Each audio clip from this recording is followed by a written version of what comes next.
Oh shit! The boys getting ready for that Wing Ta Cup or however they pronounce it. Shit sound weird as hell when they pronounce it. Anyway, they gave a goosebump monologue. Do you guys ever get that? Like when they monologue and they talking about the characters in the series. Once they start talking about the character you like, a lot of times, or the team you like, or whatever, you just get goosebumps. My arm looked like sandpaper when they were talking about the team. And then it was like, oh shit! They were talking about how strong Tepe was and Kagami and all that. I had fucking sandpaper arms. I could have fucking sanded this table down right now. Anyway, Kagami, he's on his left hand grind because remember he's weak on that side, so he's trying to strengthen that up. Then also, they go to this street ball game or whatever. Fucking what's it? Shutako. They come there too. They just so happen to show up. They keep bumping to this motherfucker. Shit. What's his name? What the fuck? Midorima. They keep bumping into that motherfucker every 2 minutes. But anyway, Kagami's big bro, he popped up, and Kuroko's old partner popped up. This dude, he's sitting around eating a whole bunch of fucking snacks. He's a tall motherfucker. This dude is tall as shit. He's almost 7 feet tall. He's tall as shit. It's crazy. Anyway, that's pretty much what happened. We get his Kagami's little backstory about how they grew up in America and shit like that, which was weird as hell because they were young as hell. Him and his big bro, they were young as hell when they was in America. So when they started talking in English, speaking in English, boy, they didn't sound like they knew a lick of English. Sound like they just learned English. And then Tepe, he knew a little bit of English. He tried to speak to him. And the guy says, what's his name? Himuro or whatever. He says, oh, I can speak Japanese. I just speak English because I'm so used to it. I'm like, motherfucker, you're not used to it. You can't pronounce L's. You know what I'm saying? You ain't used to shit. But I guess in Japan, they don't know that. They're not used to speaking English. So when they hear him, they're like, oh my God, he sounds just like one of the Americans, but he doesn't. And Kagami, even less so. Kagami really does not. Oh my God. Kagami's a crying shame. But in the voice actors for the American kids there, they sounded American, but they just sounded weird as fuck. I mean, it was just weird. Like the little kids sound like grown ass men. It was just weird. I don't know. It could just be me, but it just was weird. Anyway, next episode, Kagami, he's real persuasive because what's this dude? What's the dude named Murasaki Bara? I think his name too fucking long. She got like 25 letters, like a goddamn alphabet. You can really say your ABCs when you see his name. Anyway, he says we can't play because we're not supposed to play in shit. And they're only supposed to play in official games, basically. I guess that the coach doesn't want people to see their style and see what they got until they people off balance and that type of deal. But anyway, they said that he's a fuck up at everything but basketball. Basketball is the thing he's good at, even though he doesn't even like basketball. They say he just likes winning, and it's fun to win, and he likes doing what he likes. I mean, he likes doing something he's good at, even though he doesn't really like basketball. He just know I'm good at it, so why not do it? And then when we win, I get all these accolades and shit like that. So that's what he does. So you see him sitting around eating snacks and shit like that. But anyway, they say he's like a big ass kid. He tells the dude Himuro, he said, yo, let's go, let's leave. Kagami's like, what, are you scared? He said, if you a bitch, say you a bitch. That's what he said. And he said, what you call him, Murasaki Bara, he shows up. I mean, he turns around, he's like, who the fuck you talking to? He said, you heard me, bitch, right?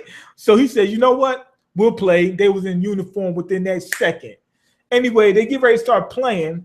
And my man Kuroko, he says, this new cat, Himura, he looked like he's G'd up. And he came back from America G'd up. I don't know what happened, but Kagami was better than him when they left.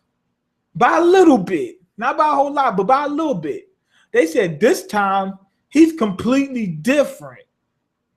So he got G'd up back in America, whatever, or when he came to Japan, whatever. Anyway, they get ready to play, and the boys got rained out. And Sharon was actually lucky because Himuro showed Kagami something. He said, watch this shit. Motherfucker did a damn ghost shot. He did the shit, the ball went through Kagami's hands. So now we starting to get into the fucking real superpowers in this shit. When what you call him, Kuroko phased through that girl. Now I know when they explain in the anime, they're gonna explain that he didn't really phase through it. It's gonna be some type of technique that make it look like he did or whatever. But anyway, this ball phased through this guy's hands, and I know when they explain it in the anime, the ball didn't really phase through his hand, just looked like it did. It was some type of weird technique. But if he could do that, Kagami can't stop this motherfucker. He got lucky. He was gonna lose bad. And this dude, Murasaki Bara, this motherfucker beat Teppei like he was a damn kid. He said, you know what, I'm gonna beat you even worse because you're up here trying to play like you know how to play this game. He said, you don't know how to play this game. He said, I don't even like it. I know how to play this game. So anyway, he said, I'm getting ready to show you how to play this game. So he was gonna get beat. Teppei was actually able to do something with him for 1 or 2 shots or whatever, and that was pretty much it. But you know what was crazy though? They revealed that other than the generation of miracles, the miracle men, as I call them, there was a team of supernovas underneath them, which is what we've been seeing pretty much. It's like that dude, the defensive D. I can't remember what his name is, defensive D. He wasn't one of them, but he was close enough. It was like 6 people. They said that they were like they wasn't a generation of miracles, but they was close enough. Like out of everybody else in at that time, they were the closest. They were real good. And Teppei was one of them. And he shut that dude down. But he got a big advantage. He's fucking like 7-8 foot tall and shit like that. Anyway, this dude, Almine, he broke up with Momo. She comes back crying and shit. Kuroko, I need your help. This motherfucker, he's mad because I told him not to play in the game because his shit was broken.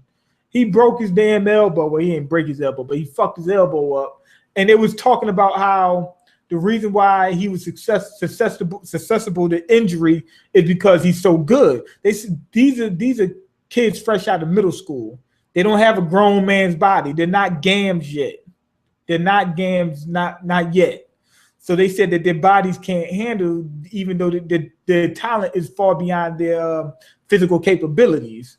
So that's what they were saying. So when you seen what's my man Kais, when he put the fucking game on speed and he did that cut and you see his leg turn red, like the thing turn red, and you seen the pain look when you get hurt, you just that shit when he said bing, it was like that Rand Spirit commercial. Who's these guys? Who's representing these guys? Rand Spirit. Bing. That's what happened because even though he was moving, his body's not ready for that shit. That's what he said about the Generation of Miracles. He said these guys so fucking strong, their bodies can't even handle it. So he messed up his elbow playing against Kai. So what you call him?